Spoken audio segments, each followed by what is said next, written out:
ঘড়ির কাঁটায় ঠিক রাত 11টা মানে সময় সেরা 11। আর আজ সেরা 11 শুরুতেই নজর রাখবো নেতাজি সুভাষচন্দ্র বসুর জন্মদিনে দিল্লি চলোর ডাক।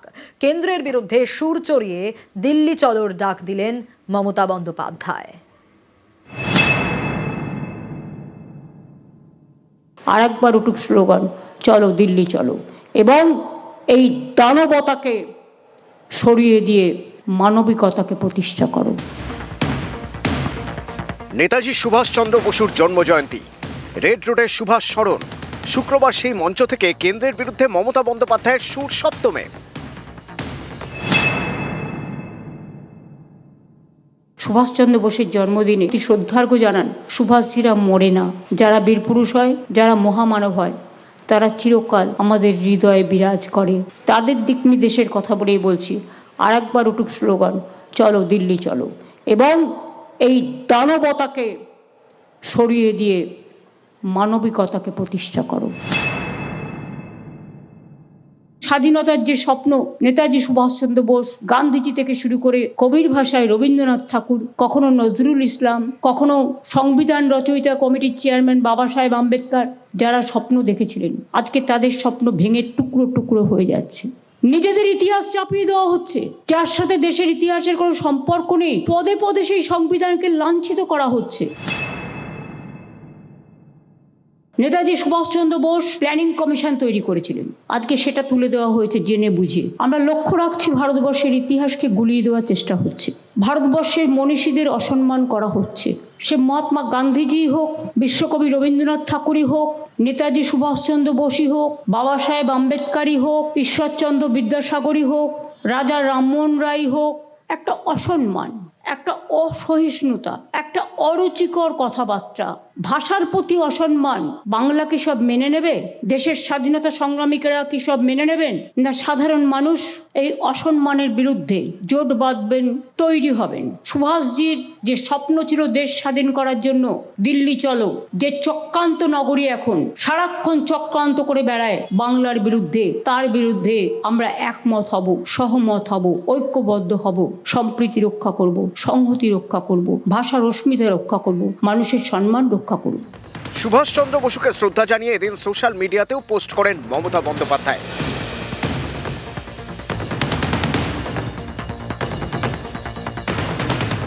সোশ্যাল মিডিয়ায় মুখ্যমন্ত্রী লেখেন, অনেক আগেই রাজ্যের সমস্ত ফাইল প্রকাশ্যে আনা হয়েছে। ভারত সরকারের কাছে আবার আবেদন, নেতাজি সম্পর্কিত সব তথ্য ডিক্লাসিফাই করার জন্য। নিউজ 18 বাংলা। 129তম জন্মজয়ন্তীতে নেতাজি স্মরণ প্রধানমন্ত্রীর। মোদী লিখেছেন, সুভাষচন্দ্র বোস সময় সময় তাকে উদ্বুদ্ধ করেছেন।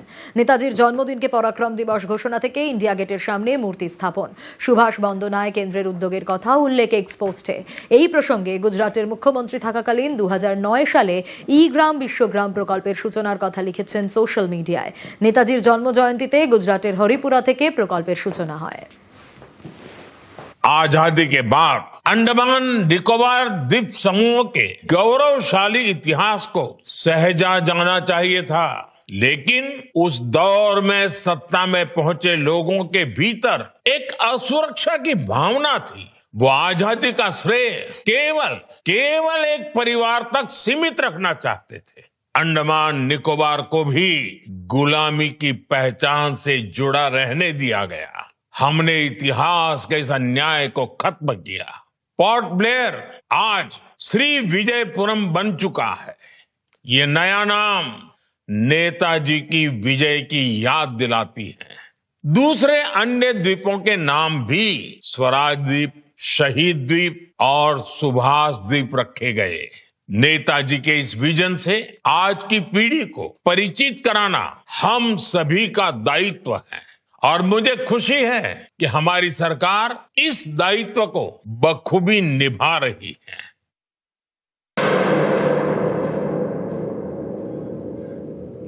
হাওড়া গুয়াহাটি রুটে বন্দে ভারত স্লিপার, আর এই ট্রেনের খাবারে নেই কোনো আমিষ পদ, শুধুই নিরামিষ।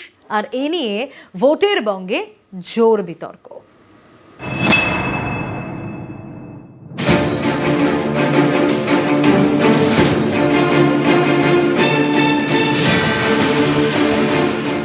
দেশের প্রথম বন্দে ভারত স্লিপার। গত শনিবার হাওড়া গুয়াহাটি রুটে এই ট্রেনের উদ্বোধন করেন প্রধানমন্ত্রী। सुनने में आया था कि जब आसाम से ट्रेन हावड़ा जाएगी तो हमें आसाम का खाना मिलेगा। বৃহস্পতিবার অসমের কামাখ্যা থেকে যাত্রীদের নিয়ে রওনা দেয় প্রথম ট্রেন। শুক্রবার সন্ধ্যায় ট্রেন হাওড়া থেকে।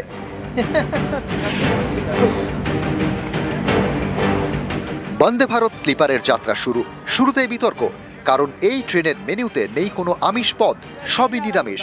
হাওড়া থেকে কামাখ্যাগামী ট্রেনের খাবারের তালিকায় বাসন্তী পোলাও, ভেজ পোলাও, পিস পোলাও, রুটি, ছানার ডালনা, লাবড়া, ধোকার ডালনা, আলু ফুলকপি ভাজা, ঝুরি আলু ভাজা, ভাজা মুগ ডাল, ছোলার ডাল, মিক্স ডাল, সন্দেশ, কালো জাম এবং রসগোল্লা।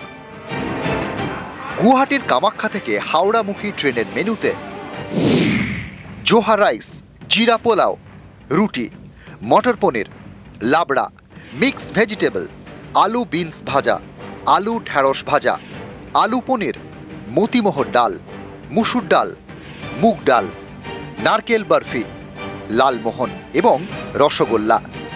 আমি যখন টিকিট কাটতে গেছি তখন আমি অবাক হয়ে গেছি যে শুধুমাত্র ভেজ অপশনটা শো করছে ক্যাটারিং সার্ভিসে। এটা তো উচিত নয়, আমি নন ভেজ খেতেই পারি। এবার যদি আমার ভেজ আমি না খেতে চাই, টাকাটাও মাইনাস করার কোনো অপশন দিচ্ছে না। আমার মতে তো দুটো অপশন থাকাই বেটার। কেউ কেউ বলছে কামাখ্যা মন্দিরে যাচ্ছি তাই বলে খাচ্ছি, কিন্তু অন্য অন্য ট্রেনও তো কামাখ্যাতে যাচ্ছে, তো তখন তো সেরকম ভাবে দেখা হয় না যে ভেজ হবে না নন ভেজ। जो ऑप्शंस आज की डेट में जो दिए गए हैं वो वेजिटेरियन ऑप्शंस ही हैं, बट अगर फीडबैक जो भी आता है उसके बेसिस पे रेलवे अपना जो भी है निर्णय लेगी, लेकिन आज की डेट में वेजिटेरियन ऑप्शंस ही अवेलेबल है। जो सिस्टम इसको तय करता है वो हम लोगों के यहाँ पर तय नहीं होता है। जहाँ पर वो तय किया जाता है वो लोग उसको आगे उसको देखेंगे। 5 दाल नहीं मिला, बताइए, सब्जी खराब। রাজধানী এক্সপ্রেস, দুরন্ত, শতাব্দী এসব প্রিমিয়াম ট্রেনে কিন্তু আমিষ খাবার মেলে। কোথাও সকালের খাবারে দেওয়া হয় ডিম, কোথাও দুপুরে অথবা রাতে মাংস। সেখানে বন্দে ভারত স্লিপারে শুধুই নিরামিষ। এ নিয়ে ভোটের বাংলায় হাওয়া গরম। সোশ্যাল মিডিয়ায় পোস্ট করেছে তৃণমূল, সেখানে কার্টুনে কটাক্ষ। কেন নিরামিষ? নিরামিষ এবং আমিষ দুরকম ব্যবস্থাই থাকবে। যার ইচ্ছা তিনি নিরামিষ খাবেন। আরে মাছে ভাতে বাঙালি, বাঙালির খাদ্যাভ্যাস, বাঙালির সংস্কৃতির উপর এইভাবে বিজেপি তাদের আগ্রাসন চাপিয়ে দিয়ে বাধ্যতামূলক নিরামিষ খাওয়াচ্ছে, এটা তো হতে পারে না। পুরো দাম দিয়ে তো টিকিটটা কাটতে হচ্ছে, তাহলে পছন্দের খাবার কেন পাওয়া যাবে না? একেবারে বঙ্গ সংস্কৃতির উপর, বাঙালির খাদ্যাভ্যাসের উপর আঘাত করছে ভারতীয় জনতা পার্টি। তীব্র নিন্দা, বিরোধিতা করা হচ্ছে। অবিলম্বে আমিষ ফেরাতে হবে। সামনে বাংলায় ভোট, এই পরিস্থিতিতে বাঙালির খাদ্যাভ্যাসে আঘাত বলে সুর চড়াচ্ছে তৃণমূল। এতে কি চাপে বঙ্গ বিজেপি? তৃণমূল কংগ্রেস টুইট করে বলছে বন্দে ভারতে কেন আমিষ দেওয়া হবে না? বাঙালি কি মাছ খাবে না? এটা যুক্তিসঙ্গত দাবি। সব জিনিসের বিরোধিতা করলে চলবে না। বাংলা থেকে ট্রেন যাবে আর বাঙালি মাছ খাবেন, এটা হতে পারে? এই দাবি একদম ঠিক। তবে তার সঙ্গে সঙ্গে তৃণমূল কংগ্রেস যে সমস্ত জায়গায় ওই ডিম ভাত পরিবেশন করছেন, ওগুলো ওখানে যদি একটু ডাইজেস্টিভ এনজাইমের ব্যবস্থা করে ভালো হয়।